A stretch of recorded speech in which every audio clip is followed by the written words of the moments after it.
Hello there, everyone. Da-da-da-da-dum. Da-da-da. Wow. Okay, so if you're watching this, there was a bit of action. If you're just listening to this, you probably don't understand what's going on. But my name is weird. David Pustansky. I'm joined once again by Adam Hughes. How are you doing, Adam? Hello. I'm great. How are you, David? How's it all going? I am good. I'm giddy right now.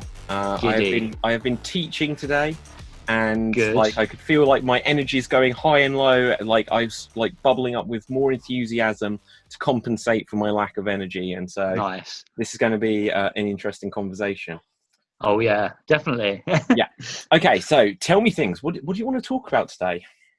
Well, there's been some really cool rumors out on the Star Trek mill recently. Oh, what are the rumors? Well, there's been confirmed that Jonathan Frakes is now directing a new series of Star Trek called Strange New Worlds. And that's about, Strange New Worlds is about Captain Pike, Spock, and Number One on the original Enterprise. Well, sorry, the NCC 1701 Enterprise. So that's going to be really cool. I'm really excited for that.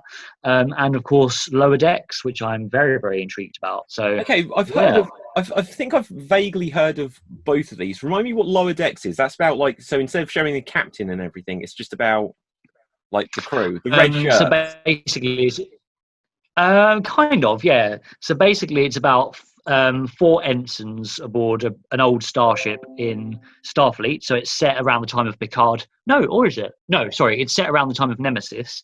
So Voyager's come back, and it's obviously Star Trek Nemesis has happened, and it's about a starship, a really rubbish starship, really bottom of the fleet, not important. It runs maintenance missions basically, and it's about this basically really rubbish starship with 4 brand new ensigns and a bridge crew. So it's a really cool concept because it's brand new. It's a comedy. It's going to be a comedy Star Trek series, and it's also going to have topical issues in it as well. Brand new ensigns, characters. It's going to be really interesting.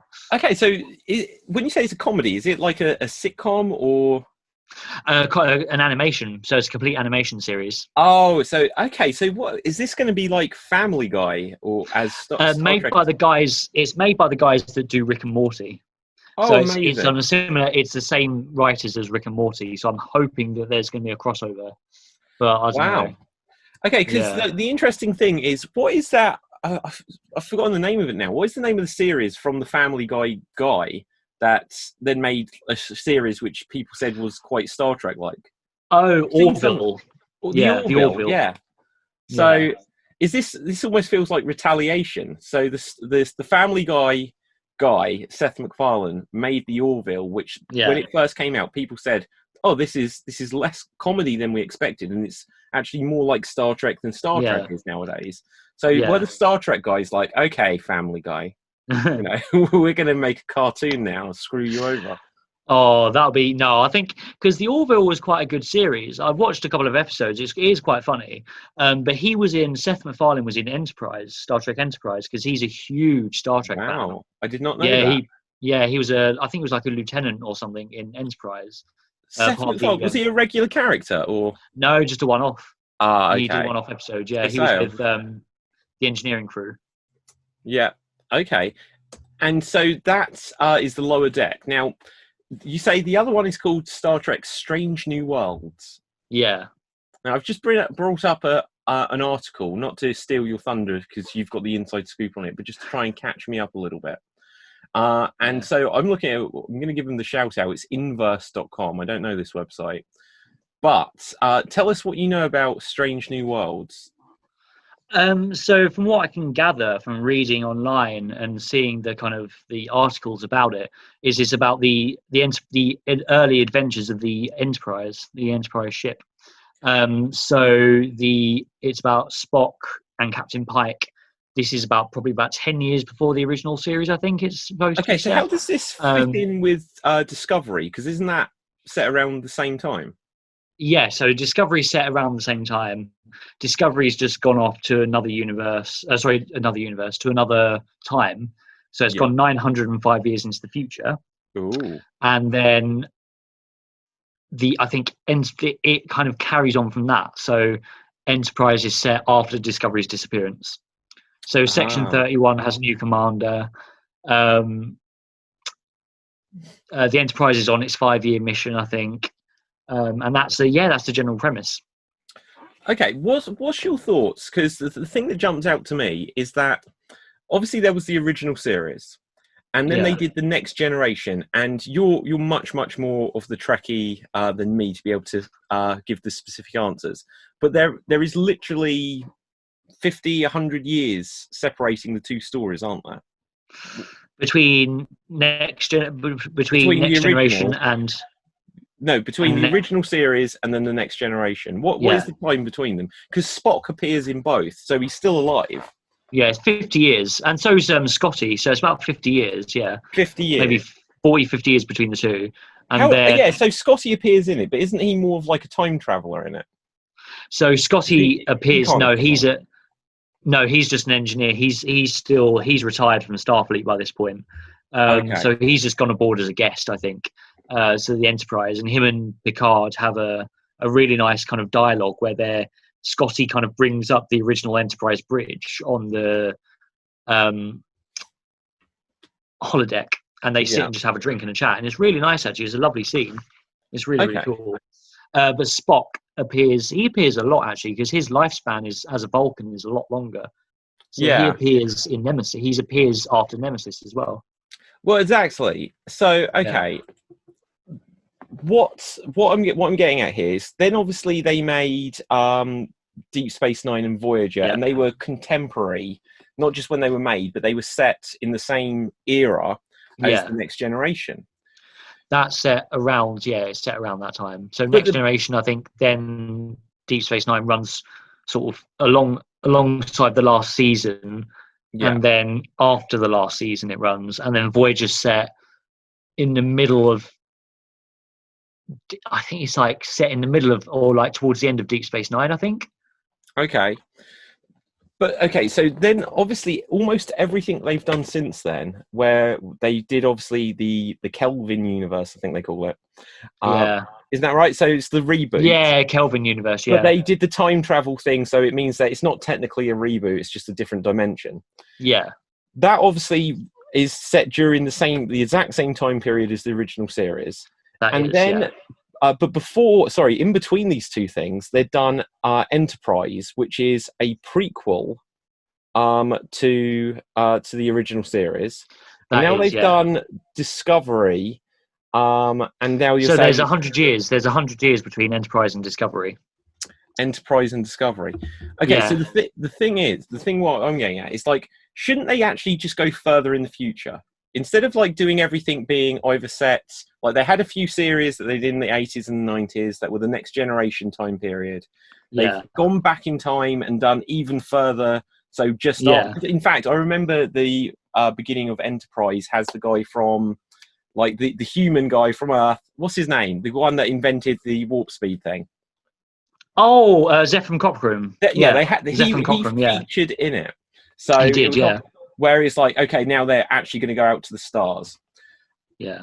And then they've done things that are set just before the original series. So if they're doing Discovery and they're doing this one where it's focusing on Pike and Spock as characters. Yeah. So it is literally just before the events of the original series. Yeah. Shouldn't they actually think, right, we've done Star Trek, we've done the Next Generation. Shouldn't we do the next Generation? They are. So for Discovery season 3, it's kind of on and off. I can understand. Yeah.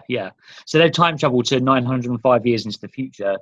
So now they can create a whole new kind of breed of alien and the Federation and all of this. So they can kind of create a load of new stuff. But they've not. But they kind of. I can understand your point, because they've not really kind of gone to the Next Generation. It's just Discovery has gone to the future.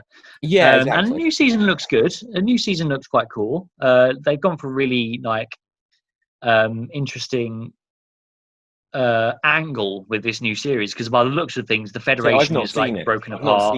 Have you not seen it? No.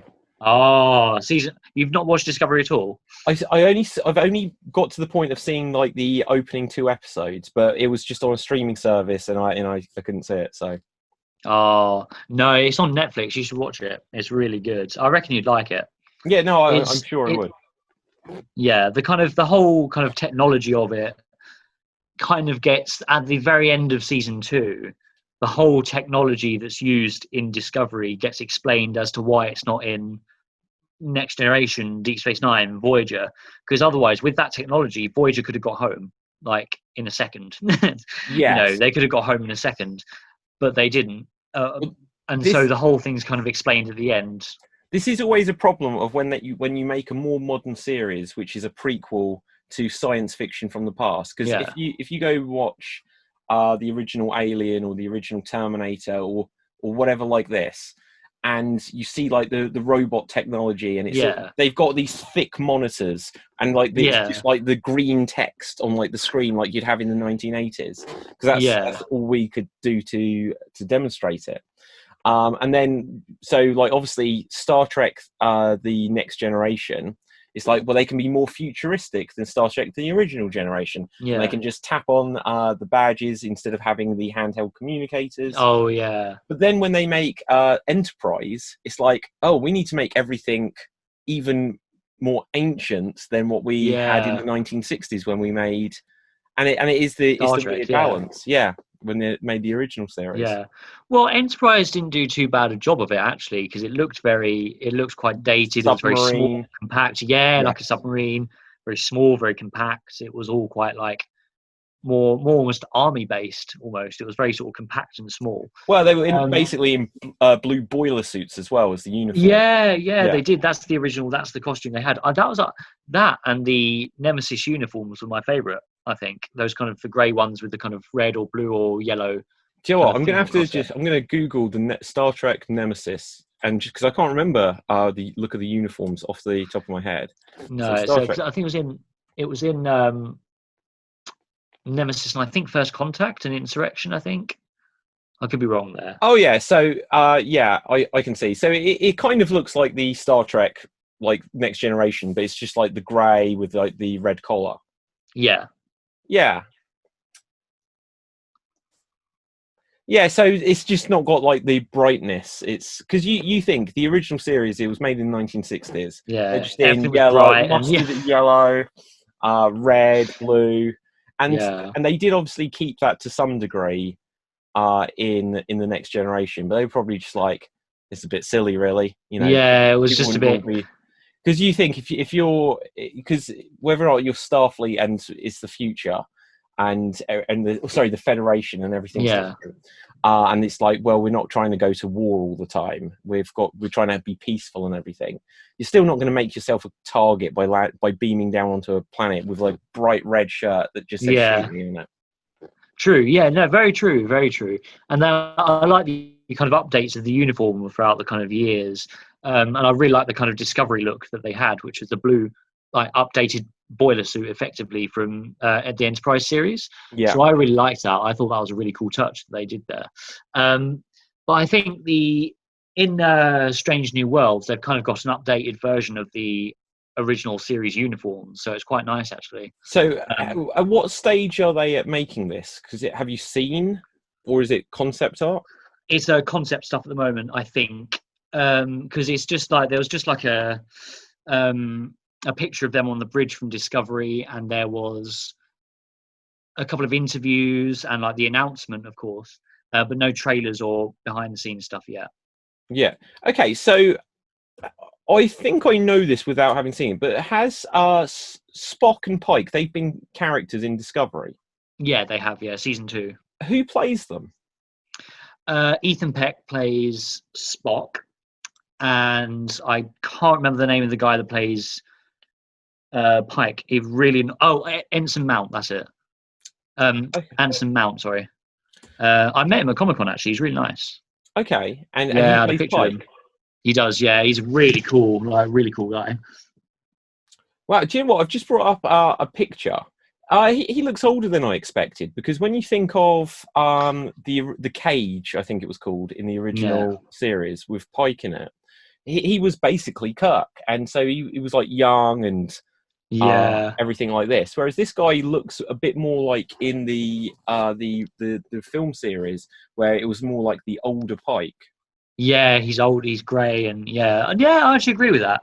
And they have a lot of nods to what will happen in the original series to Pike, which is in Discovery, which is quite nice.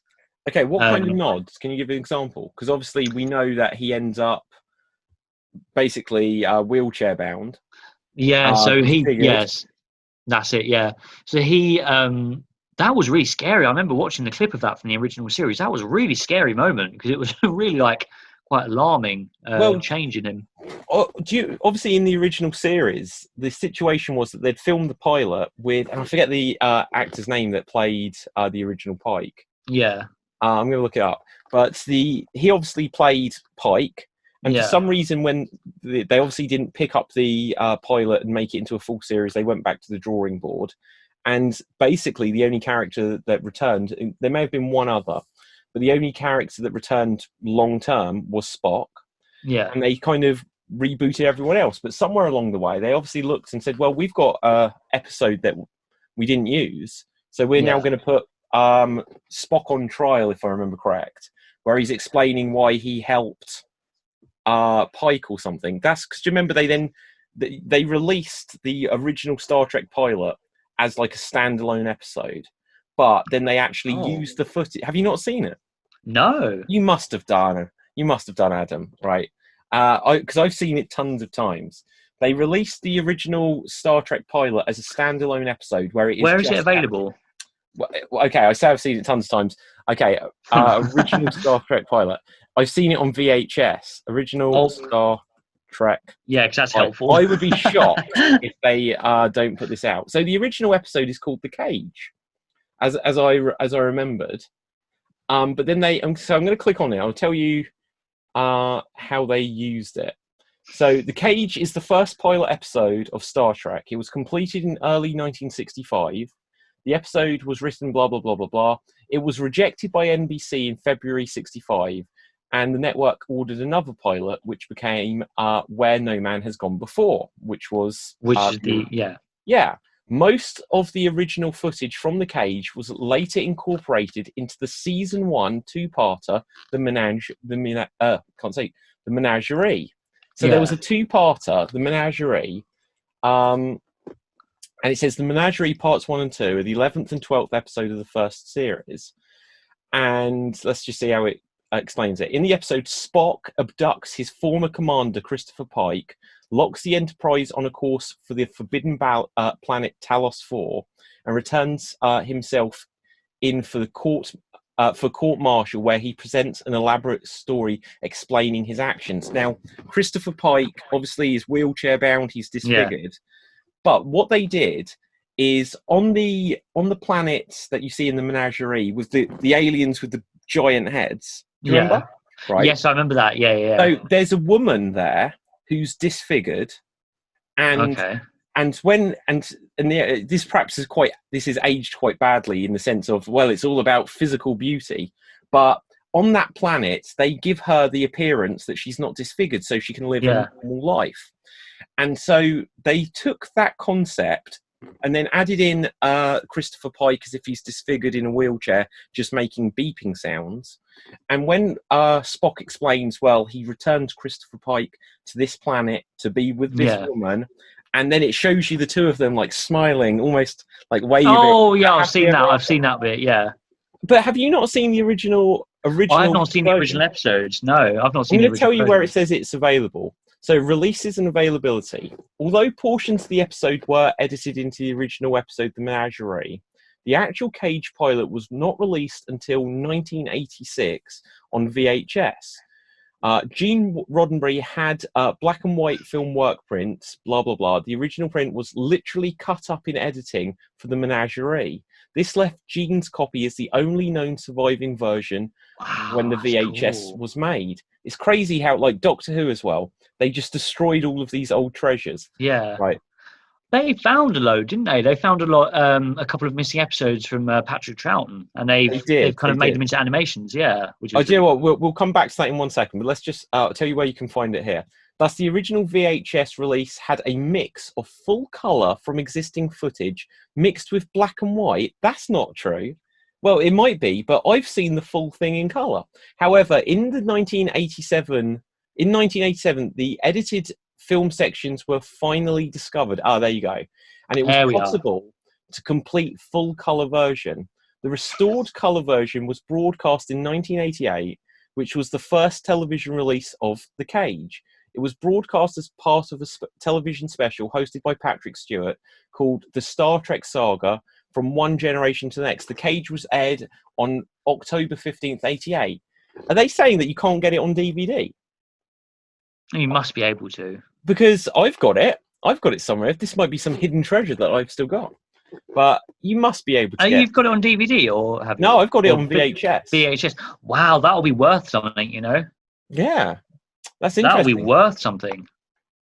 But yeah, so the original version had a slightly different version of the story, and they just cut it up. And this is interesting because they put it still into the first series, but they split the single episode into 2 parts so that some of it would be interspliced with the trial, with Spock being on trial, because Spock is the only character that was in the pilot and then still in the rest of the series. I might have to watch that. I might have to watch that episode later. The menagerie. I might have to watch that later. Yeah, do. I mean, like, yeah, I'll see if I can find somewhere where you can watch The Cage as well. And send you a link. I'll have to. But yeah, no, that's really interesting. That's so cool. I didn't know about that. That's so, because I knew about Spock, because there was Pike, because there was an episode in the 2nd season of Discovery where basically Pike gets a vision of the future, and this kind of alien says to him, once you've seen it, the events have to play out. The events have to happen. Yeah. And he sees himself, basically, he's got like a different uniform on, and he's on another starship, and like the engineering section is basically blowing up, and he's saving people's lives out, and he's like he's locked himself in to save these people, and like the sort of engineering section blows up, and then Pike from the present wakes up in like this corridor on a starship, and he turns around and he just sees his wheelchair version like wheeling towards him, completely disfigured. Oh, it's terrifying. And this is in the 2nd season of Discovery. This is, yeah. Season 1's just about the ship, and then season 2 they add more. They add the Enterprise in, and See, that's what's interesting about the concept of Strange New Worlds, because if it's going to follow Spock with Pike, and Pike already, frankly, looks too old. Yeah. I mean, the thing is, The Cage, because it was the original pilot, is technically not canon, because the canon version of it is what they showed in the Menagerie. And in the Menagerie, everything you saw in The Cage, and Spock obviously Spock looks slightly different. He's got slightly different eyebrows and things. Yeah. But obviously, because everyone else on the Enterprise is different, and it's established that Kirk wasn't what he was already the captain when the series began. So there's been a gap of time. So you don't know how many years. I can't remember if they say it's 10 or 15 years or whatever they say, but there has been a gap of time. So the idea that Pike could look older than what you see him in these flashbacks in the Menagerie is possible. So he might be older.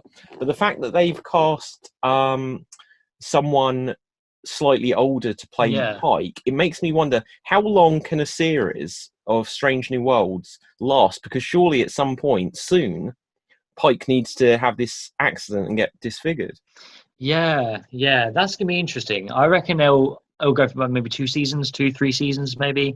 And I've still yet to hear when Discovery's going to be released, because everything's been filmed and the trailer's been released, but nothing's been shown up. Yeah. Okay, so is this for the 3rd season then? 3rd season of Discovery, yeah. It's with everything this ridiculous virus, I guess. Yeah. Everyone's trying to work from home and they're trying to do like visual effects and everything. Yeah. But it looks like it's been completed. I mean, there's a trailer. Oh, Adam, a trailer doesn't necessarily mean completed. Oh. Yeah. Well, the reason I say that is like I forget like how much we've spoken about this. Are you a fan of like superheroes and stuff? Yeah. Okay, so have you heard about the Snyder cut of Justice League? Yes, I have heard about that. Yeah. So they're actually announced a few weeks ago that they're going to release the original version. Oh, brilliant! And there's the thing, because when people have been campaigning about release the Snyder Cut since 2017 when the Joss Whedon version came out. People said the only clues we've got about about Zack Snyder's original version was that a trailer was released. And people said, like, okay, so here's the trailer when Zack Snyder was still in charge, and here's the same shots in the final movie. And one of the most interesting ones is that you'd see Wonder Woman and Batman or whoever, and they're having a fight, and the whole sky around them is like blood red. And then in the original trailer, it was like a sort of mystical blue. And they're like, that is a big change. That is huge, completely changed the special effects. So yeah, the trailer coming out doesn't necessarily mean that it's 100% done. No, it's 100% done. Oh, interesting. Yeah, and it's interesting just because. Have you ever watched The Walking Dead? No, I've never really been a fan of that. See, do you know what? Like, I'm so into it now. Like, I don't mean I'm necessarily into it. I'm like so far along watching it that I'll just continue. But for me, every year it gets a little bit worse. But this series, because of COVID, they literally said when they were airing it, it's like, okay, so the next episode is the season finale. Yeah, but it's not finished, so it will come on in summer. And we're like, what? You couldn't finish one episode? Oh my god! I know, right? That's unbelievable. That's ridiculous. God. Okay, so sorry. Coming back to Star Trek and Pike, just to add in a couple of details. The original actor that played Christopher Pike was Jeffrey Hunter. Oh, okay. And the sad thing about him is that he filmed his role as Captain Pike in 1965. Yeah. But he died in 1969. Oh my god! So not 42. So you think he would have probably been gutted that, oh my god, they've made Star Trek and I was going to be in that and it's now a big deal. And I'm not saying I know anything like that's anything. No, he had some sort of accident. It would say a skull fracture. It said very sad. Yeah. But you think everything that Star Trek has become, he missed that. You know, he didn't. Yeah. He has no idea that. You think if you filmed one episode of something, and then they don't use you, right? And it's like, oh, okay, so they used the bit of footage I did and put it across 2 episodes, but basically they've not used me. You think if he had survived, you could be certain that by now they would be bringing back Christopher Pike, original actor, to make time travel stories and all sorts with him in. Oh yeah, absolutely, without a shadow of a doubt. That's so sad. That's really sad. Really sad. He can't have been very old because, from what I can remember, he was quite a sort of young-looking. Yeah, exactly. So, he died at age 42. So that's god, that's very young. Yeah. Yeah. Do you know what? It's this is a bit like sad, so I won't go into the full details. But he was filming in a film, and there was an accident on set. Oh God. Yeah. So there was a rigged explosion on a car chase or something, it would seem, and it went wrong, and it caused an accident, and he got a concussion from it, and he went back, and he deteriorated from there. Oh God! Very sad. Very sad. God, that's really sad. Yeah, you're right.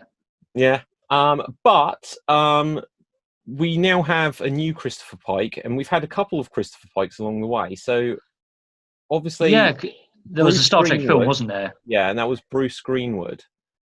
Is there for the Kelvin, wasn't it? Yeah. Now, are they going to make a 4th Star Trek film? Because I know it's been off and on again a couple of times.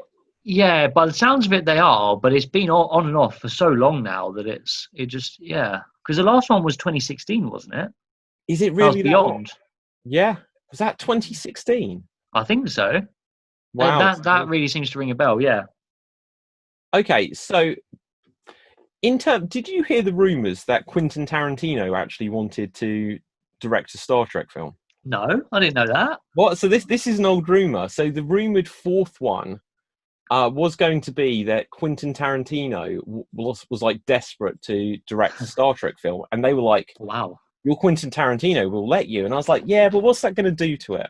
Yeah, you know what I mean? It's just be like slow motion blood and stuff like this, and it'll be a very different Star Trek film with Tarantino. Yeah. But I'll see if I can find anything more on that rumor. And then obviously coming back to Pike again, so this new actor, Anson Mount, I don't know him. He's really good as Pike. He's very quite charismatic. Yeah, okay, so he's only 47. So he's, people that age obviously can have grey hair. I've got bits of grey coming through. Yeah, I have as well. I know, it's like, it sucks. It sucks. Right. See, I don't mind because it looks quite distinguished, actually, from an angle. Yeah, okay, I suppose. Do you know what, Adam? Just like with like the goatee and that, and your style of hair, you'll have a quite Doctor Strange look about it. If that was, because Doctor Strange got like the grey at the sides. He does, yeah. He's got the grey at the sides, yeah. So you're all ready to cosplay with the Doctor Strange. Yeah, absolutely. I've seen a few Doctor Strange cosplays at Comic-Con, and they're brilliant, absolutely brilliant. Yeah, they're really cool. Okay, so yeah, but Anson Mount is the new one. Yeah, he's really good. He's really good. Very good actor. Okay, so it says here, why is it called Strange New Worlds? The title Strange New Worlds is taken from Captain Kirk's opening narration of the classic Star Trek. It's true, isn't it? Yeah. Strange New Worlds. To explore strange new worlds, yeah. To seek out new life. That's true. That's very clever. That's Patrick Stewart does that, doesn't he? He does the opening. Yeah, well, Kirk did it in the original, but then Kirk did the original.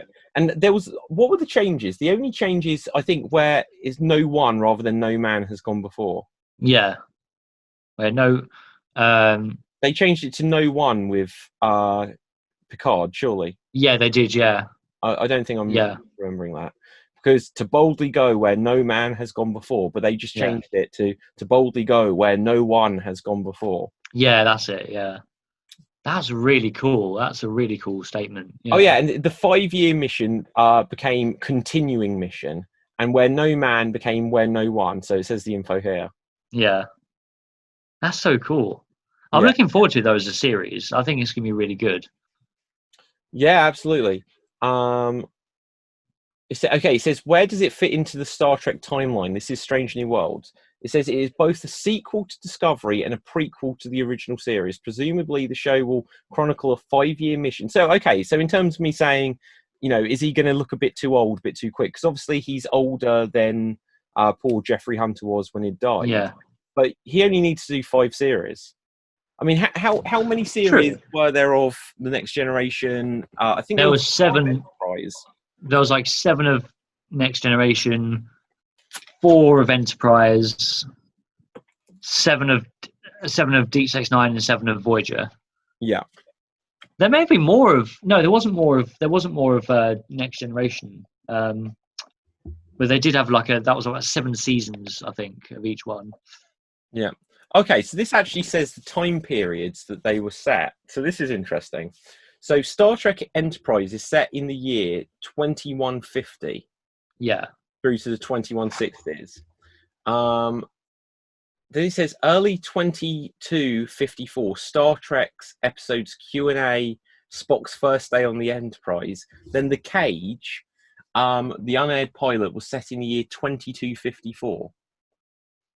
Wait, what? What happened? So what? So it says the unaired pilot of Star Trek, The Cage, so the one that we were just discussing, it said was set in the year 2254, and it was the first filmed appearance of Spock, Pike, and Number One. And then it says the original, then Star Trek Discovery is set in the years 2256, so it's only set 2 years after the stuff with Christopher Pike in the original pilot. And then Star Trek Strange New Worlds is set in the year 2258. The original series is then set in 2265. So Star Trek Discovery is 10 years before the original series. Yeah. And then Star Trek, the movies, like the original movies, are in the 2270s. And then Star Trek The Next Generation, I knew this, okay, is set 100 years after the original series. So it's 100 years? Yeah, so the original series is set in 2265, although the movies, so The Search for Spock, etc., that's set up until 2290s. But then the Next Generation, Deep Space Nine, and Voyager, and then the movies, Nemesis, etc., are set in 2360 to 2369. All of that in those... Yeah, in those years. Oh, okay. Wow. So, Adam, here's the interesting stuff. It also says Lower Deck and Picard are set in 2360s onwards. But then Star Trek Discovery Season 3 is set in 3187. Yeah. Wow. So yeah, huge jump. Yeah. Huge. So that literally. Where is Lower Deck set? It says it's set during the same time period as Voyager and Deep Space Nine and Next Generation. Oh, okay. That's interesting. But yeah, they've got the new uniforms. Yeah, season 3. Do you think they're going to actually time travel back and just be like, we've seen the future? No, because they've got technology. So basically, Discovery holds technology that cannot exist in their time period, basically. So in the timeline, then, Discovery is the name of the ship, I take it? Yeah. Is it just that Discovery is like the Titanic? It got lost. What? Oh God! So it's I don't know how to say it without spoiling it. Okay, well, don't spoil it. Don't spoil it then. Don't spoil it. Because after this conversation, I feel like I need to make sure I've seen it. Yeah, have a little watch of it. Let me know what you think. Yeah. Because it's like you could say so. You could say that. Yeah. There's like a whole story around it, but when you watch it, you'll understand. Yeah. But yeah, Discovery now exists in 3160, whatever year it is. Did you ever see I know it was like made in like the 1970s, but did you ever see the Star Trek animated series? Yes, I did, because there's going to be a lot of links to Lower Decks in that. Sorry, there's going to be a lot of links to the animated series in Lower Decks. So there's like a cat creature in the animated series that's the same species as the Doctor in Lower Decks. Wow. Yeah. And it's going to be a Cardassian, and yeah. Do you have a favourite Star Trek species? Species? Yeah. Or race, or... So I like I think the Borg are the best villains by absolute far. Yeah. They're the best villains. But I love the Klingons because they're just so funny. They're really funny. They're just really brilliant, like alien concepts, but at the same time they're also like hilarious, but in like a weird kind of backward way. They're quite funny. Well, they're so warrior based, so war based. Yeah. It's like, to give the Doctor Who comparison, they're like, imagine the Klingons and the Sontarans like actually with each other. Yeah, the Sontarans are brilliant. Anyway, like, Strax is a brilliant character just because he's so like, he's brilliant, but he's daft, but he's also like bloodthirsty and. Well, yeah. It is the thing. Like with like I remember when the Next Generation was a thing, and it's like they thought a Klingon as a good guy, and there was always the side to him where he's like, you know, it was like his being part of the Enterprise was almost like against every fiber of nature to a Klingon. Yeah. You know, and so they'd like, I can't do the voice well, but there'd be everything that would come out. But he would, you know, obviously his character grew and developed, but there was so much Klingon still there in his attitude and way of viewing things. It was great. It was a brilliant idea. Yeah, because every episode he would reference some like new Klingon fact or something like that, like Klingons don't dance, or Klingons do not surrender.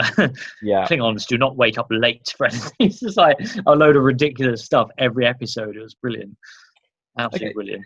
What do you think of? It's a phenomenon in science fiction programs, which kind of modelled on Star Trek, where you'll get the characters who will speak very definite, so they'll never abbreviate words like "isn't" or something like this. It'll be "it is this." Have you noticed this? It makes I have actually. It makes characters sound more alien, I guess.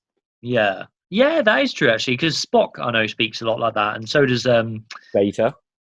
Data, Tuvok. Yeah, all of them. They all speak like that. Yeah, it's really interesting. It's a really cool concept. Well, it's just something that makes it sound like they're speaking an alien language to them because they don't know how to. Like, as brilliant as Spock is, like, surely it's logical to, like, for efficiency, just to abbreviate words. I don't know. Yeah, that is true. Yeah, but I mean, I suppose he's just like more articulate in that way. He just, yeah, he just wants to kind of say those things. He's very articulate in the way he says these.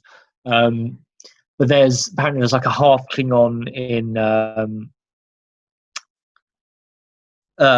Lower Decks, apparently. So that's going to be quite interesting to see. Hopefully that's going to like echo some more stuff. And there's going to be a Cardassian Klingon, a half Klingon apparently. A half Klingon. Is there any apparently? I don't even know. I mean, I remember something about Klingon. There was something about like a Klingon in it. But you should watch the San Diego Comic-Con panel about Lower Decks in Hall H. It's absolutely brilliant. They're talking about all the concepts and the episodes and the characters. But they've released like 2 pictures. They've released the title, and they've released the starship name. Yeah. And they've released the holodeck picture, which in Lower Decks always breaks apparently. Like, so the starship Cerritos or something like that, USS Cerritos or something like that. But their holodeck always breaks apparently. So that's quite funny. Okay, so I've got some pictures here. I'm gonna save one of Lower Decks, and I'll bring it into my background. So I'll have to duck out the way in a second. Yeah. But the art style is interesting. Obviously, if you say it's Rick and Morty, from them, I wouldn't say it looks exactly like Rick and Morty, but it's definitely got like a modern, like animated. It looks slightly Teen Titans like to me is what jumps to my mind. I get that. I mean? Yeah, it's absolutely. got this kind of fun, youthful look to the characters. Yeah.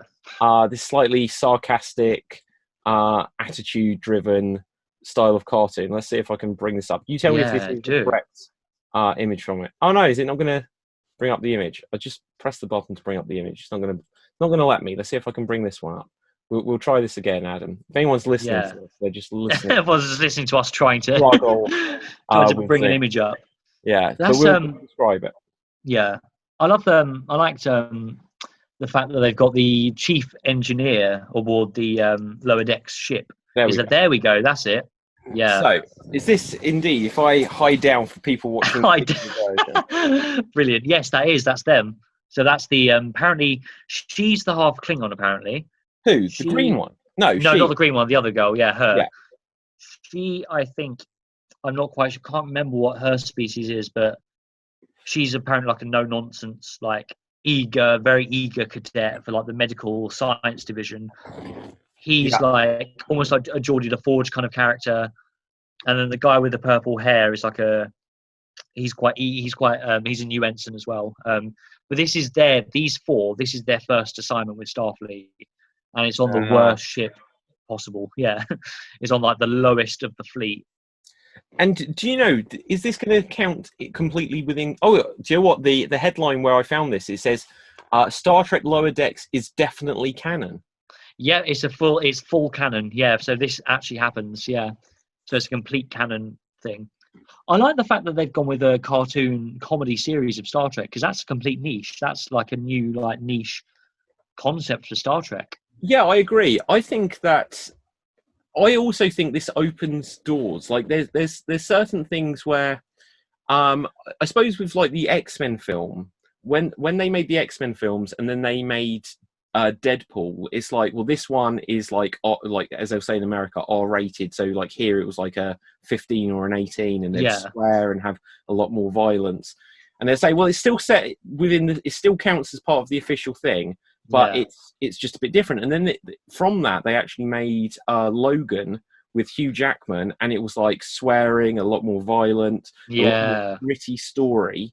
And it's like it's still a continuation, but it's just targeted for older people. Yeah. And then I don't know that it's actually come out yet, but there was the final X-Men film before Disney bought it, and it's like the last one that they haven't put out, or they've only just put out, is New Mutants. And the idea of it was that... Oh, that's out. Yeah, it's on Netflix. Is it on Netflix now? I think so. Or no, or maybe I got it wrong. Hang on. I'm Is going this to the watch TV that. series? No. So it's a movie. It's a movie.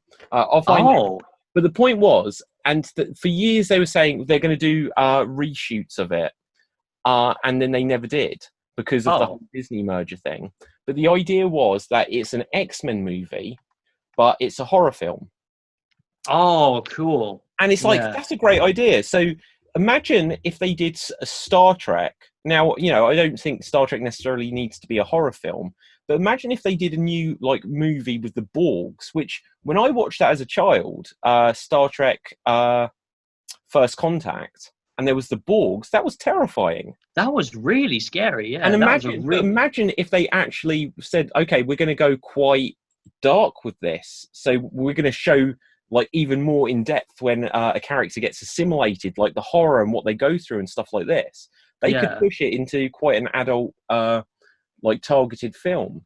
Yeah, because I know they did some quite like scary stuff with Voyager as well with the Borg, but it wasn't as like extreme as maybe First Contact was. But yeah, I'm looking it up now. This looks really good. They got the trailer as well. What's this? They got New Mutants. Oh yeah, Okay, so yeah, let's find out. When is it actually out? It says August. What's that? August? August 28th. So it's not long now, but literally they made this film. It says it entered pre-production in 2017. Oh, wow. And it says it was scheduled for an April 13th, 2018 release. So it's over 2 years late. Why is it so late? I think the idea was that, first of all, they said that, okay, so this is like a horror film, but it's X-Men. And they were like, we're going to do some reshoots because we want to even push it further. Because like Deadpool came out and then Logan came out, and it's like, wow, they made huge amounts of money. We can push this even more as a horror film. So we're going to film bits. But then Disney bought Fox, and they were like, we'll figure out what's happening with that later. And it's got pushed back, I think, an entire year. Oh, and then, it says planned reshoots. It says in January 2018, the film's release was pushed back to February 22nd, 2019. It allowed it to avoid Deadpool 2, which had been moved so that they would have been at the same time. So it got shifted because of Deadpool 2. But then it says they pushed it again so that it wouldn't clash with X-Men Dark Phoenix. But then it says about the Disney acquisition, and then they never refilmed it. It says final cut on 7th March 2020. I assume this is the director, stated that the film was complete. He had explained that work on the film had halted when Disney bought Fox, so no reshoots ever took place on the film, even standard pickups that had already been scheduled during initial production. At that time, around 75% of the film had been edited, whilst much of the film's visual effects were also not finished. Yeah. So what kind of state is this film going to be in if they plan to reshoot things and they just never ever did it? That's going to be really strange. Yeah, it's going to be very different. It's going to be a very, very different film. It's going to be, it wouldn't surprise me if people come out when this comes out. People are like, did you see Dark Phoenix? No, I got scared away by the reviews because it didn't seem that good. I saw it, and at first I was like, this is quite good, but then it feels quite a flat film. And then it's exciting again, but it is noticeably, in my opinion, worse than the previous X-Men films. Like when they did, like Apocalypse. Not everyone liked Apocalypse, but I forget what it was. First Class, and then Days of Future Past. Days of Future Past was brilliant. Yeah, brilliant film. But then they just got a little bit worse, and then this one just feels quite flat compared. Yeah, That's the thing. I didn't watch those. I'm not as bigger X-Men fan as some, but I loved First Class. I thought First Class was a brilliant film, great concepts, great cast, good story, and it was also a bit of fun as well. It was a bit of a fun film. But I just with Dark Phoenix, I think they just let the ball drop, and I don't know. I watched the trailers, and I just couldn't really get into it. It had no sort of like, I just had no drive to go and watch it. Really, it was Well, do you know what? Like I'm sure it's going to be on like streaming things soon enough. So yeah, when it's free, then check it out. Yeah. But Well, it's like with Fantastic Four reboot. I watched that, and that was probably on streaming because I was like, I'm gonna avoid. Yeah, it was. Yeah. So okay, what did you think of it though? I don't know. It just felt like they were trying too hard to make it a different origin story for them. Yeah, and they were trying too hard to make it like a new concept, Fantastic Four. And now there's going to be a new Fantastic Four out. So this is the third version. The first ones were great. I liked the second one, the first lot were great. They were really good. The second one's just the reboot just didn't take off for me. And the worst, I think, the real kind of clencher, because I bared with for the whole film, and then right at the very end, it's that line at the end that really, like, the nail in the coffin. Pardon? Remind me of it. So it was the moment where they're trying to choose their name. I was like, what should we be? Should we be the Amazing Foursome or like the Team Awesome or some shit like that? And he goes, well, it doesn't. And then one of them turns to them and goes, well, it doesn't matter. Whatever we are, we're going to be fantastic. And they all turn and look at each other, and it's like, oh no, dear God, like that. Oh dear. But you know what? In the wake of everything I said earlier about the Snyder cut of Justice League, people like, first of all, did you see Suicide Squad? Yes, I did. Yeah. Like it? It was all right. All right. Now, apparently, I think his name's David Ayer, or something like this. I can't pronounce it. Only ever seen it written down. But he made that film, and they put out a trailer for it, and people liked the trailer. So they had the people that edited the trailer re-edit the entire film, and apparently changed it completely. There was stuff at the time which said that the Joker was meant to be in it a lot more than what you actually see him in it. And now that they've said that they're going to release the Snyder cut of Justice League, they're saying, you've got to release the original Suicide Squad. And they need to. But the problem with these films, if they actually release these versions, one, it might be people go like, oh, they're not. Yeah, there's a reason why they changed it, right? Yeah. But also, it'll be like, oh, okay, that was so amazing. We now need Justice League 2 and Suicide Squad 2. And it's like, oh, they've already made Birds of Prey. And they're getting James Gunn to direct Suicide Squad 2. Yeah. So even if they change this one, it's like, where does the continuity follow? Exactly. Because, like, what can they go with? They've got no kind of new concept because it's two different concepts. What are they going to go with? Like, and then they could piss off the audience by making it bad again. Well, exactly. Because the worst thing though for Justice League is Robert Pattinson is now playing Batman. So what if everyone loves the Snyder Cut and they're like, we want more Ben Affleck? It's like, well, sorry. Yeah, well, but then they can easily make another film, just Ben Affleck as Batman. How dodgy is that? Because going back to Suicide Squad, Jared Leto played the Joker. Yeah. And then they announced publicly that Joaquin Phoenix was playing the Joker. And apparently Jared Leto was furious, which you can understand. Yeah. And they were like, no, you're still the Joker. We're just making this standalone thing. And in the end, Jared Leto was like, apparently tried to stop them doing it. It's like, how can I be the Joker? You've just made me the Joker. You cut me out loads of this film, Suicide Squad. And now you're getting Joaquin Phoenix to do this Oscar-winning performance. Yeah. And how can I then be the Joker again? So Exactly. How could he?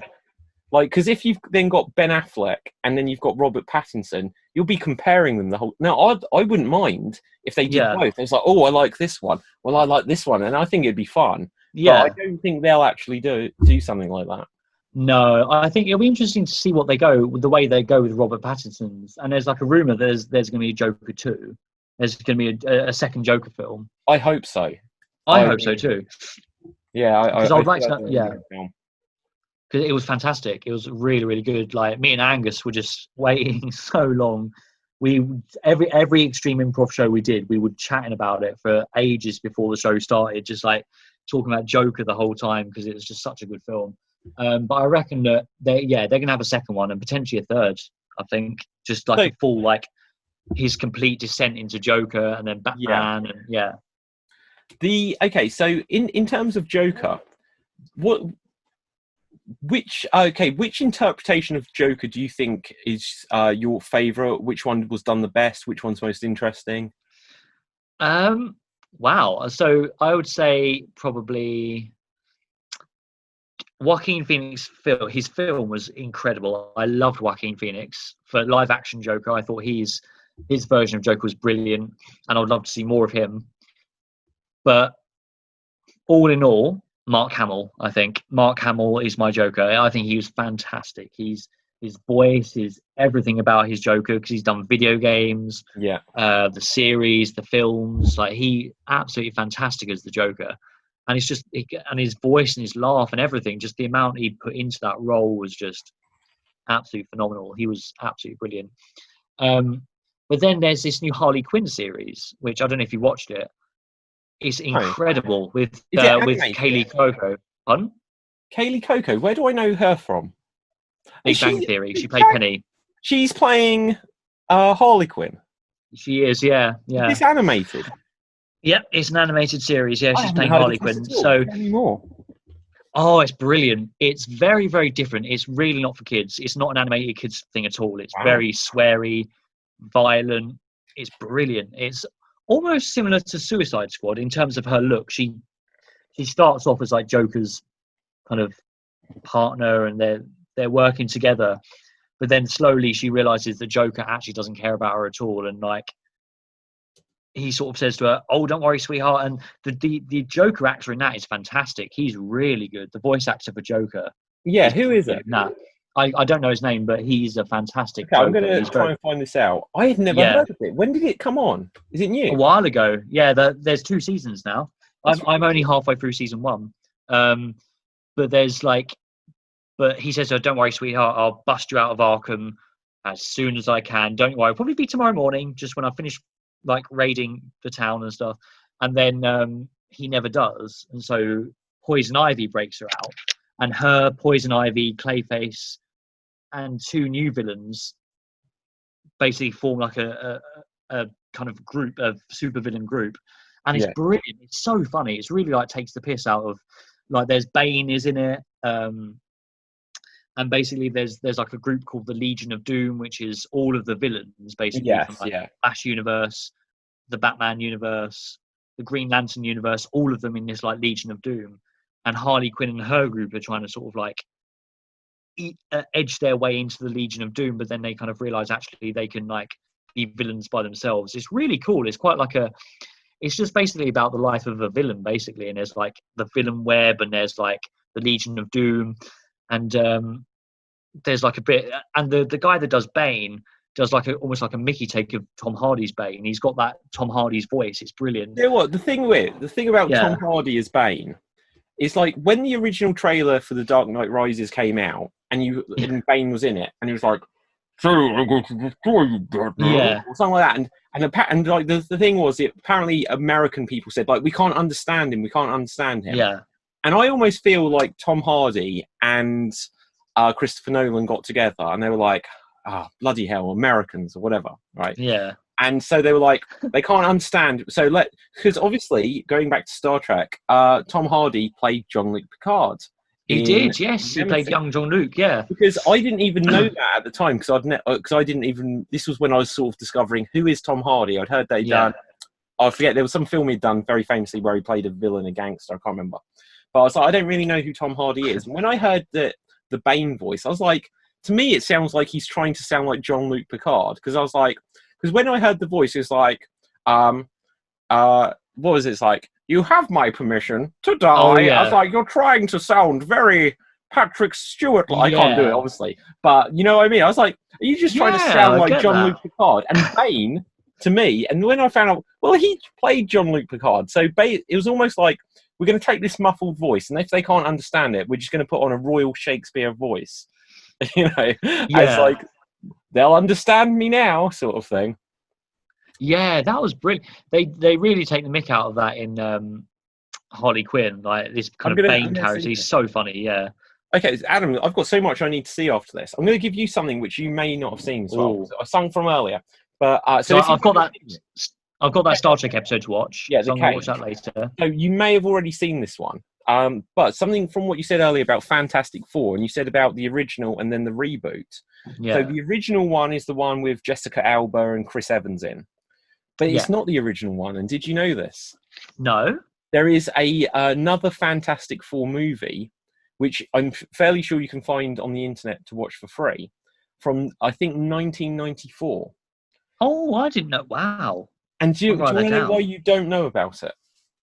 Now, why? Tell me. Now, Adam, you've been to more like comic cons and things than me, so I'm surprised that you don't know about this. But Fox had the rights to make it. So obviously, Marvel are owned by Disney.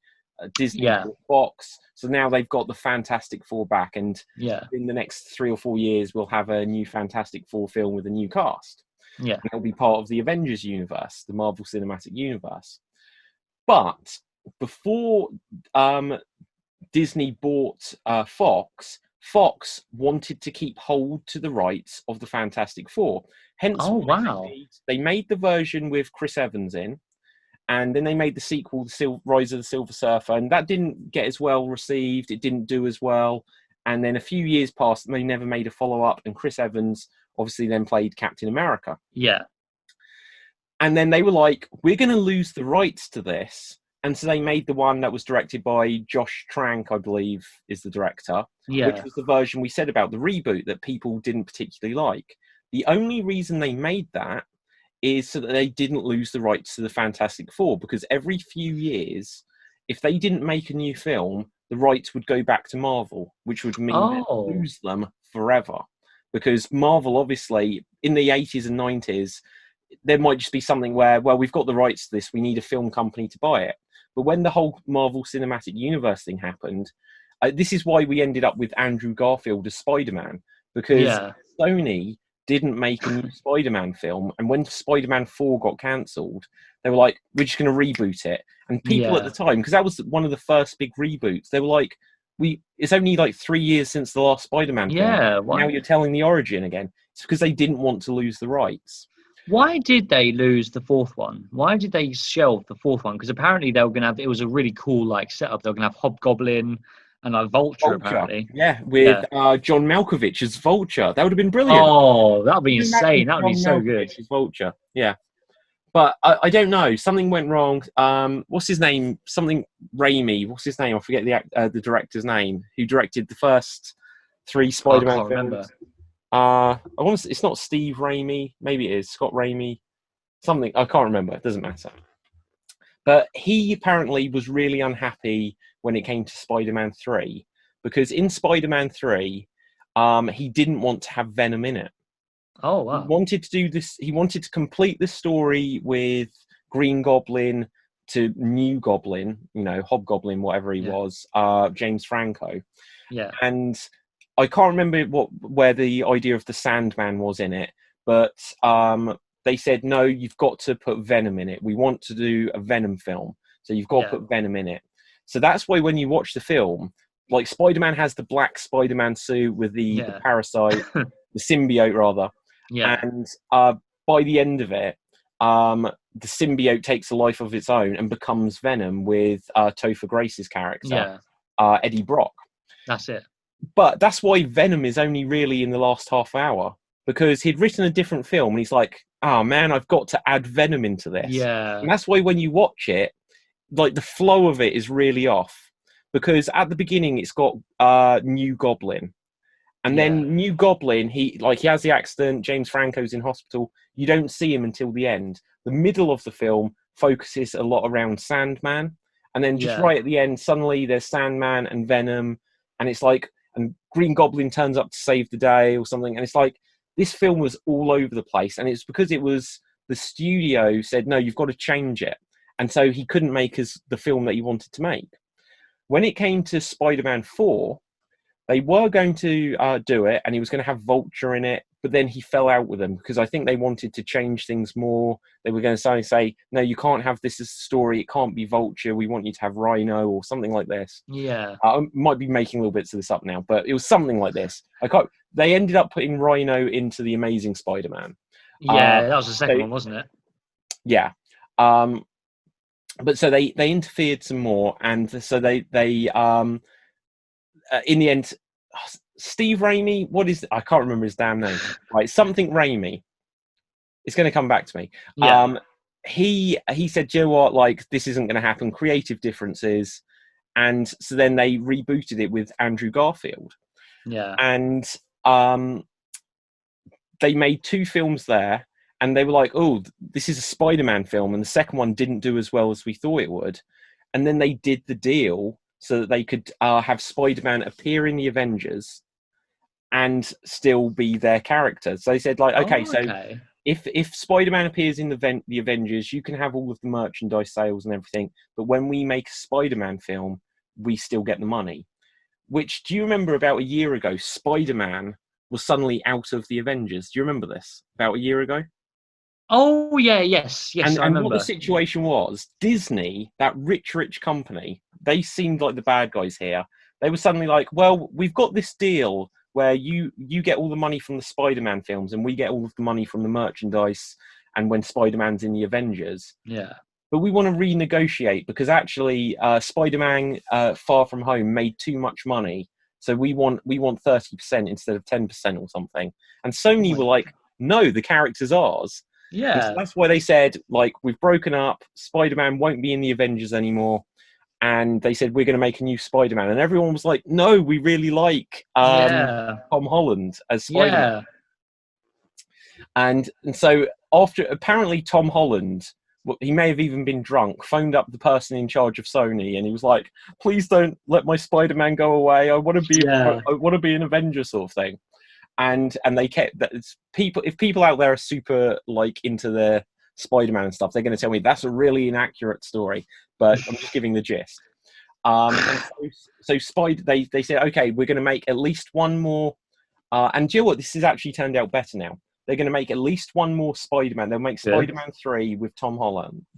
And now, because of this deal, Venom 2 is now going to be part of the Marvel Cinematic Universe.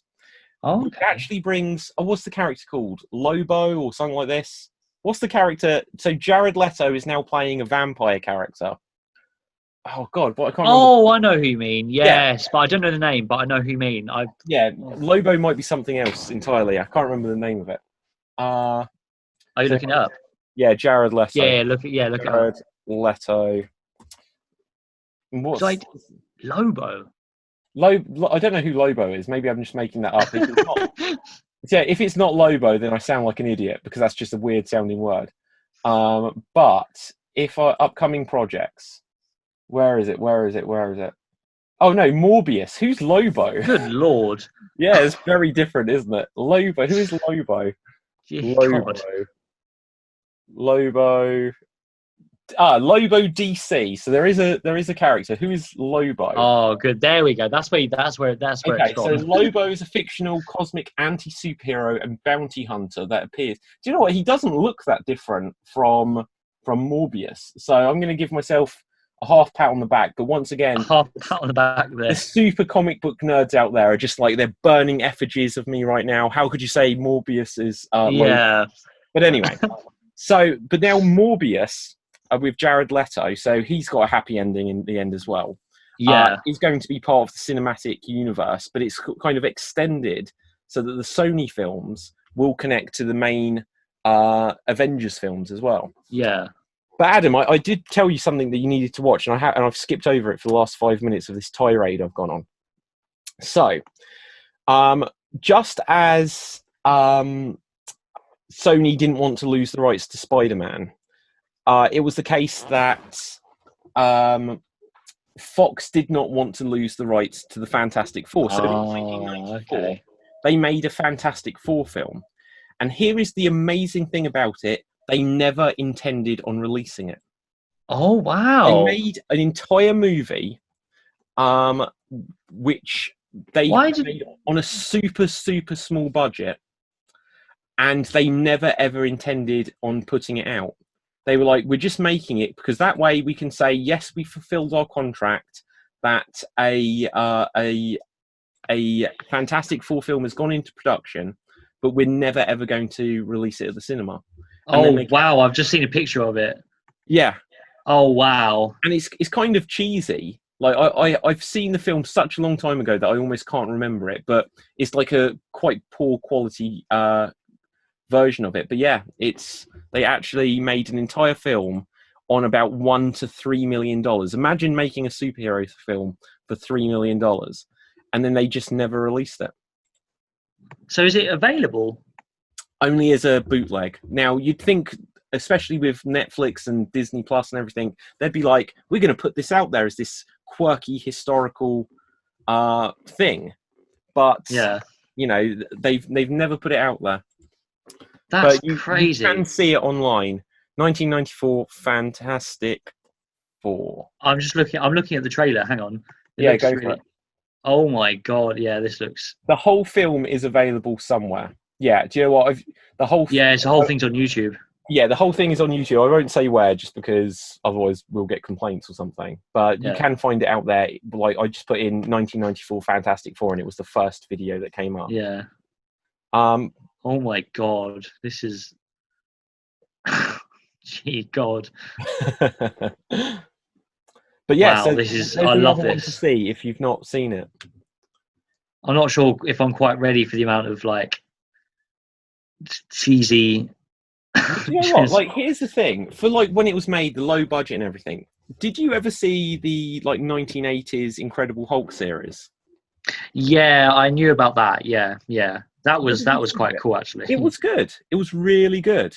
You know, the funny thing with it, which I suppose is a little bit polarizing for comic book fans, is I watched a documentary about it only within the last 2 weeks, and they said that when they made it, the person. Now, normally this would be a bad sign, but the person in charge said, "Do you know what? I don't want it to be like a comic book series. Okay. I want it to be like a serious drama about this guy that's got this inner monster and stuff like this, and how he's always like the psychology of it, trying to overcome it and defeat it.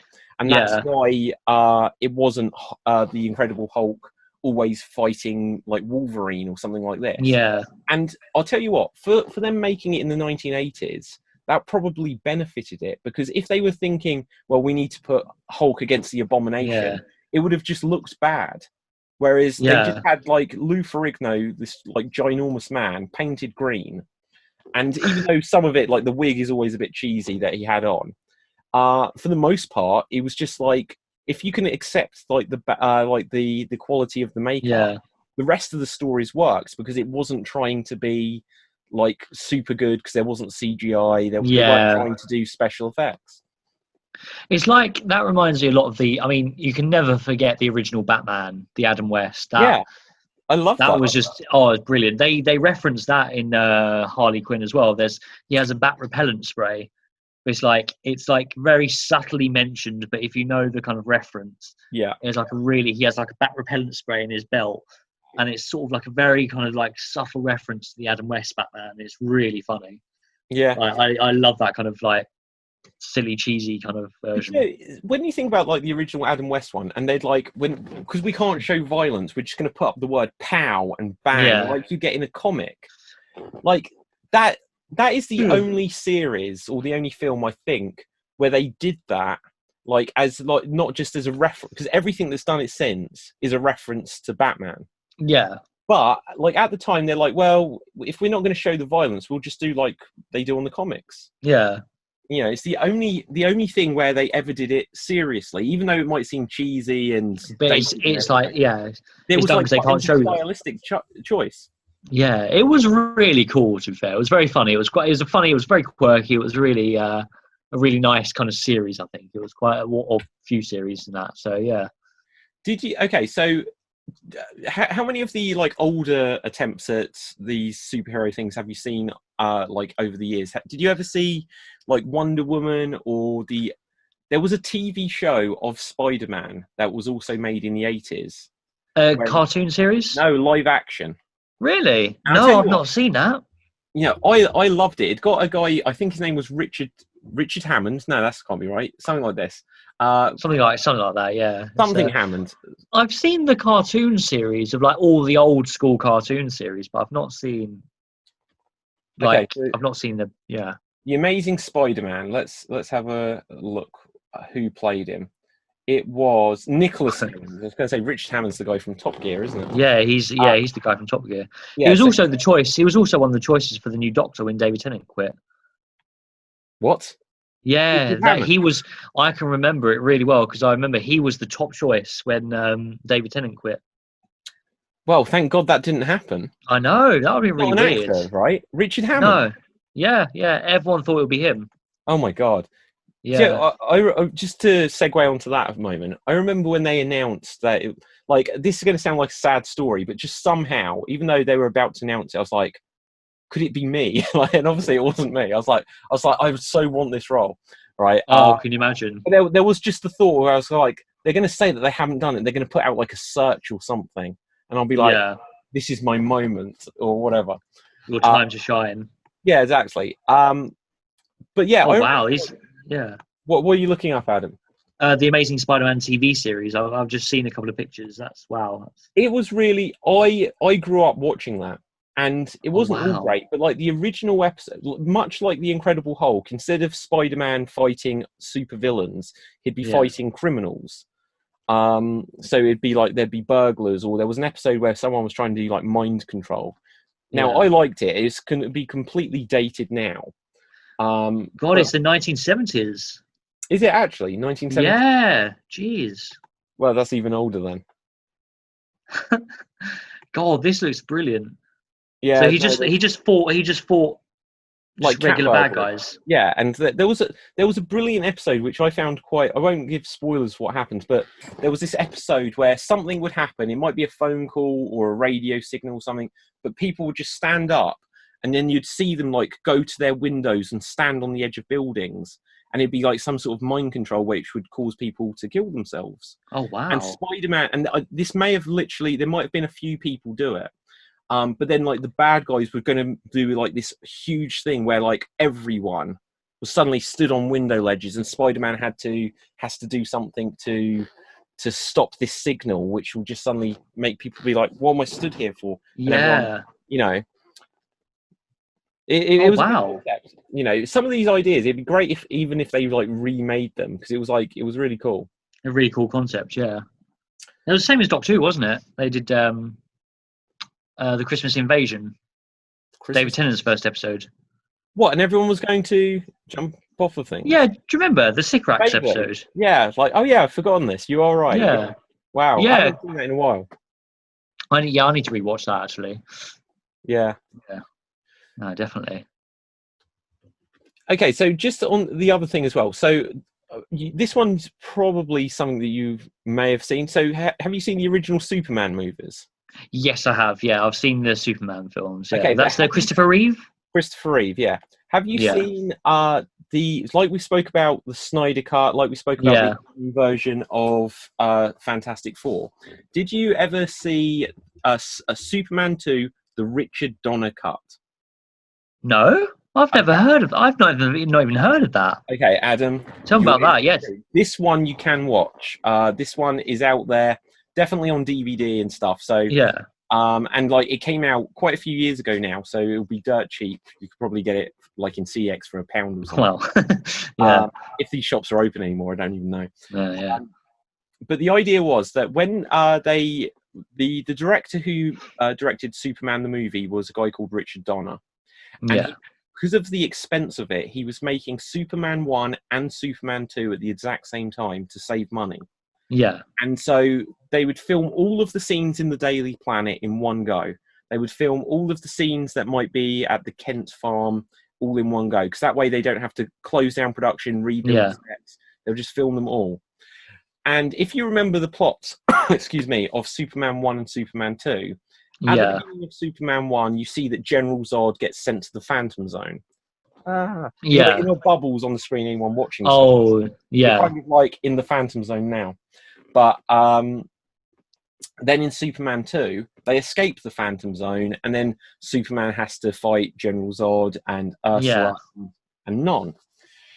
But the thing was, they got to the point where they were releasing Superman the movie, and they were like, right, we need to focus completely on finishing this film and making sure it's successful at the cinema, and then we're going to come back and finish Superman 2. But because it was such an experimental film, because Superman came out, I think, over the same year or maybe even a year before even the first Star Wars. So if you think about like when Star Wars came out and they've got all of like the warp speed stuff looking, stuff like that, it was like, oh my God, how do they do this? And the miniatures and models, it was revolutionary. But so was Superman, because, and again, someone can correct me on this, but it was, if not the first, one of the very first films that had like a green screen, even though at the time it might have been like a blue screen, but however they did it. So they'd have Superman Christopher Reeve on wires in front of a blue screen. And that seems really weird to me now because his costume's blue. Maybe it was a green screen, but anyway. Yeah, maybe it was. They basically invented this technology to remove the background color, so that way they could then just take a plane and film out the window and make it look like Superman was flying where the plane was flying. And so there was all this technology, but it meant that the film was actually very expensive and it went, I think, way over budget. Yeah. So lots of stuff, even like in recent interviews, the director, Richard Donner, has said that he's still kind of, it still hurts him. He's still kind of like sore and bitter. Oh, wow. Situation. But he had like a production assistant, or again, that's probably degrading him, but he wasn't even like assistant director. But there was someone else working on the movie called Richard Lester, and he kind of made a deal with the people from Warner Brothers saying, hey, if you let me finish off Superman 2, or maybe they approached him, not saying he was the mastermind of it, but they went to him and said, like, you know, can you finish off this film and make it a lot cheaper? Yeah. Wow. And so what he had to do in order for him to be called the director, he had to have been the person that directed 51% of the film. So a couple of things happened, Adam, is he said, right, everyone's coming back. I'm now the director. We've got to refilm everything. Oh, wow. So they scrapped everything they had? Not quite. Because here's the thing. First of all, Marlon Brando played Jor-El, Superman's father, in Superman 1. And if you watch Superman 2, Superman will go to the Fortress of Solitude and he will speak to his mother. Because one of the ways where they could save money, they said, you know what, we're paying... when you watch Superman the movie, the first name that comes up in the credits is Marlon Brando, and yet he's only in it for a few minutes at the beginning. Yeah. And then in like one, I am your father in the Fortress of Solitude moment. Yeah. Other than that, in Superman 2, when Kal-El Clark goes to the Fortress of Solitude, he speaks to his mother because they were like, if we don't show any of the scenes of Marlon Brando, we don't have to pay him. And yet, they'd filmed a load of stuff where Superman goes and speaks to Jor-El, and they cut it all out of the film because they were paying... They felt like, if we want this film not to be the 1960s Batman film with pow and splat, we want this to be taken seriously. And the way they're going to make it taken seriously is they're going to hire the greatest actor alive to be in the movie, which at the time was Marlon Brando. Yeah. And Marlon Brando as Jor-El will give this film legitimacy. And so they hired Marlon Brando, but then they're like, we're cutting all of those scenes out and we'll just have them refilmed with Superman's mother. Now, the thing that backfired on them is Marlon Brando threatened legal action and he got paid anyway. So he was like, no, you're paying me. I'm Marlon Brando. Yeah. The second thing is Gene Hackman was the other actors. Like, we want one of the greatest actors alive today to play Lex Luthor to make this film seem legitimate. We're not making silly Adam West Batman. Not that it's silly, but it was power splat and stuff like this. Yeah. We want this to be like a real drama, to have, you know, big budget action and stuff like this. So we'll have Gene Hackman play Lex Luthor. Gene Hackman said, no, I'm not refilming anything. I've already filmed this. Goodbye. And he didn't refilm anything. So when you watch Superman 2, every single scene with Lex Luthor in was from the original version because he refused to come back. Oh, yeah. And they're like, well, Lex Luthor was in the first film. We're not going to recast it. And he's kind of integral to the plot. Plus, he's Superman's main enemy. Yeah. We have to leave those scenes in. But everything else that we can, we're going to refilm with the new director. So they refilmed as much as they could. And then they released Superman 2. And the big difference, they say, is that, first of all, that Richard Lester was much more of a comedy-style director. So that's why Superman 1 is like a romantic story between Lois and Clark, and it's a drama, and it's serious. Yeah. But then Superman 2's got a lot more humour in it. So, go forward to about the year 2005. So literally, I think it was after Christopher Reeve had passed away. Yeah. They were like, we've gone into the archive and we have found all of the original footage that was shot of Superman 2. And we're going to make it into a film. But the thing was, they said Richard Donner hadn't actually finished making it, because when he was putting out Superman 1, the plan was, okay, we'll get Superman 1 out, make it a success, and we'll come back and finish Superman 2. Yeah. But because he was fired and Richard Lester took over, they never had the opportunity to finish the film off with his vision. And so Richard Donner said, look, I give this new version, the Richard Donner cut as it became known, my blessing, but I can't be directly involved because it's still too sore for me as a subject. But I give it a blessing for someone to come in and edit it using just my footage. Now, but they acknowledged that a few scenes from it they had to use from the Richard Lester cut because they'd got the footage, because it was 30 years earlier. They couldn't come back and refilm anything. It was 30 years earlier. We'll get the footage from Richard Lester's and only use it where we haven't got a choice. We'll use as little of the Richard Lester footage as possible. Wow. And the rest of it will be the original film. And so what you end up having happen is a couple of things. Do you mind if I give one spoiler away?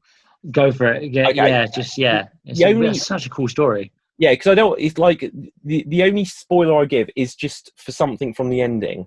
Is that the original ending to Superman 2 was that Superman would fly around the Earth, and just as he does at the end of Superman 1, and turn back time, so that General Zod, Ursha, and Non are trapped in the Phantom Zone before they'd ever escaped. He turned back time, and then they never escaped the Phantom Zone. And when you watch the Richard Donner cut of Superman 2, he had filmed that ending, and that's now the ending, which means that if you watch Superman 1 and then his version of Superman 2, they've both effectively got the same ending, where Superman turns back time to stop the disasters from happening. And the reason that happened is that when they made Superman 2, they were like, he's going to fly around the Earth and turn back time. And then they were like, well, actually, that would be a really good ending for Superman 1, where there's an earthquake, Lois dies, and so he's so upset he turns back time. And it actually works a lot better there. Yeah. But it then means that because they weren't originally, if he'd continued as director, he'd have come back and worked out a new ending. But because obviously they didn't do that, and this is what they'd got filmed, when you watch the Richard Donner cut, it means that Superman 1 and Superman 2 both have the same ending, which is weird. But the reason why it's like that is just because this is all that was filmed. Yeah.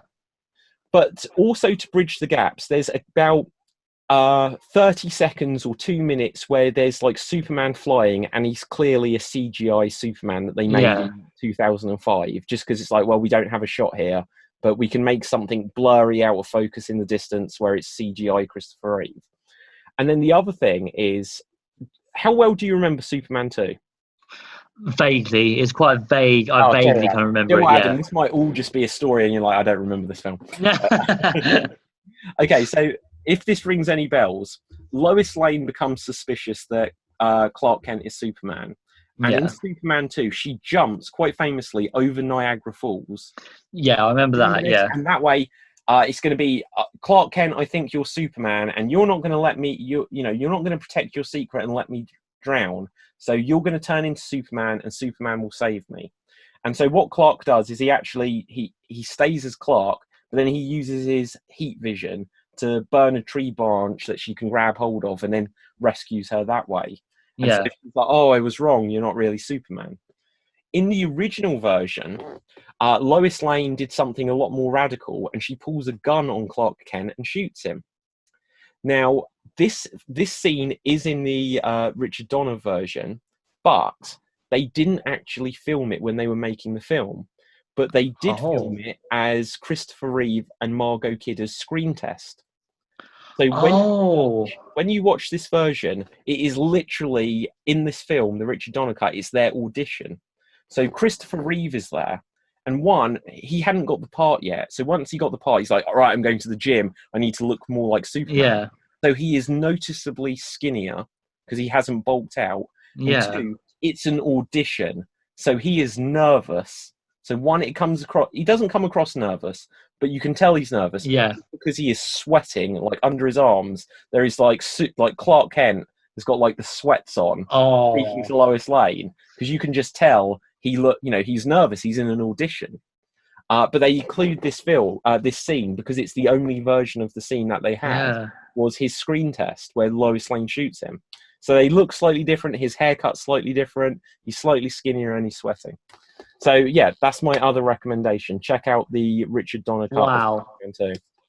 Wow, that was a hell of a story. That is. Sorry, Adam. That was. No, that's good. That's good. That's cool. I've got a lot to watch then.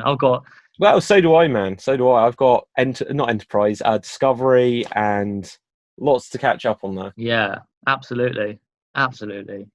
Wow. Jesus, a lot. Yeah, there's a lot to watch. Cool. Check some of that stuff out. Yeah. Okay. I don't even quite know where we go from here, Adam. Shall we begin to wrap things up, or is there? Yes, go for it. Let's begin to wrap things up. Wrap the stuff up. We got to a nice conclusion. The last thing I will say, just because I looked it up earlier and I didn't mention it at the time, apparently there are still 97 episodes of Doctor Who missing. Really? 97. It's crazy. Wow. Where from? They're mostly from the Troughton era. Fair. Yeah. But there's a few that might come from. There must be like later ones as well. I mean. Okay, it says from the program's first 6 years. So when they made it for 6 years, and during 6 years they made 253 episodes. That's insane in itself. That is. But out of 253 episodes, 97 are still missing. That's quite a big. Yeah. That's a big leap. That's a big leap of thing. That is. Wow. Yeah. Yeah. It says it's mostly from series 3 to 5. And that's just because they've we're not going to. They're in black and white.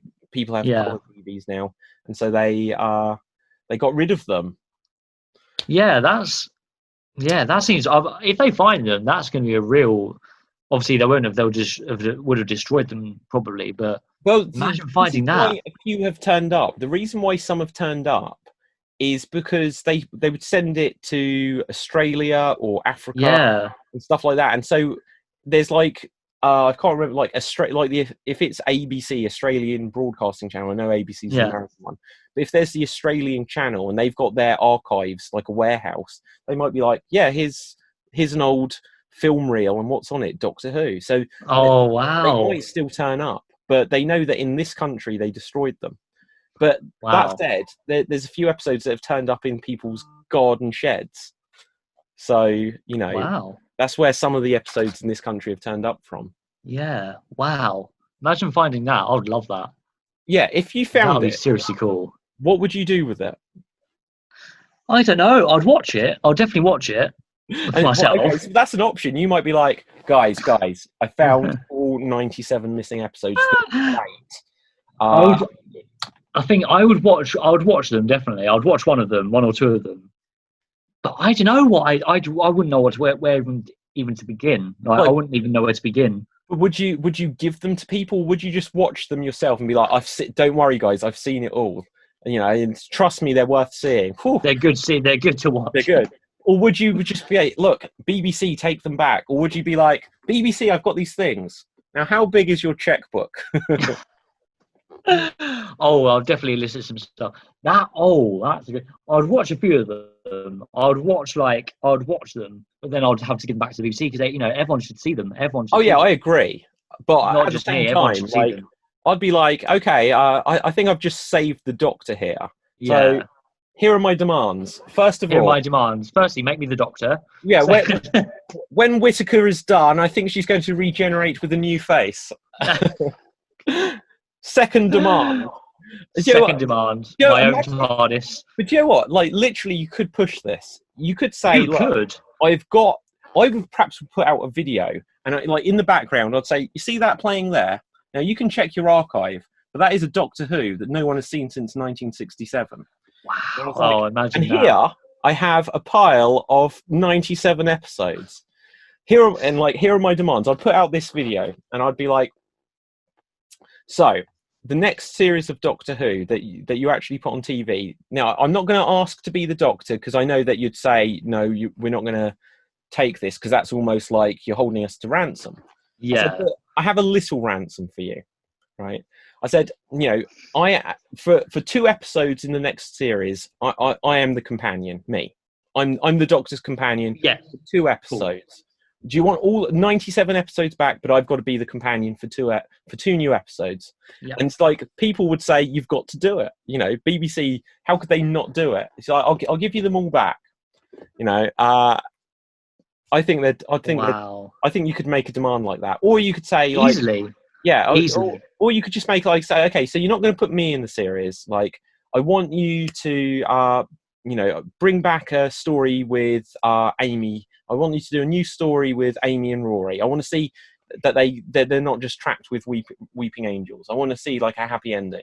A happy ending for them. Yeah. Wow, that's a big demand. That will be a huge demand on them. Yeah. Rewrite the Doctor Who timeline. Yeah, so I'm writing the next series. Something like that. I'd ask to be the master. Actually, I wouldn't ask to be the master, I don't think. I don't know. Or would I? Yeah, why not? Next master. Yeah. It's like, yeah, I just want to be... Look, I'd say, okay, so, like, you've set up this storyline where the Doctor had another 20 lives beforehand. I want you to have an episode where, even if it's the only time you meet this version, it's played by me. You could, to be honest, you really could. Yeah. You really could. You really could. Yeah, it'd be interesting to see how the BBC respond to it. Because it's not like they say, oh, this will set a precedent. Like, loads of people will then hold us to ransom. It's like, no, because these are the only missing episodes. Exactly. I've got all of them. If you had, like, one episode of, like, The Web of Fear or something, they might be like, we think this is really bad, but within due course, we'll find the episode. We're not going to take your demand. But if you're like, I have every missing episode, you can release another, like, 80 DVDs and make millions of dollars or millions of pounds. Pretty much, yeah. You make them absolutely make your millions off of that. Oh, that's brilliant. Yeah.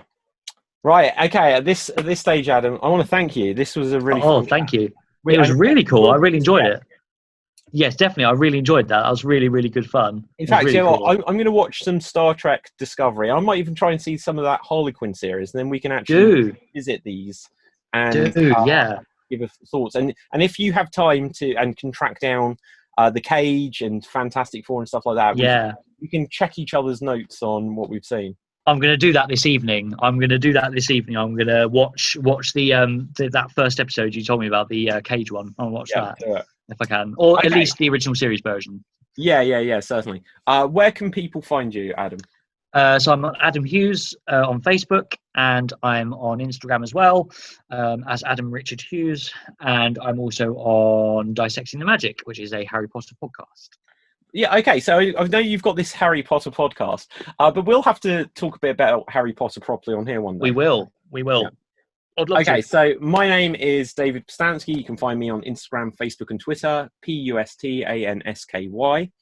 This is obviously part of the Extreme Improv podcast network, so check out all of the podcasts, and also the live streaming shows, which I'm always on because I'm the one that presses the buttons, but Adam is frequently on. Yes. And we'll have live shows where you'll see us do improv stuff in the theatre, hopefully very soon. Soon. Okay, so until next time, everyone, take care. Bye-bye for now. Take care, everyone. Thank you.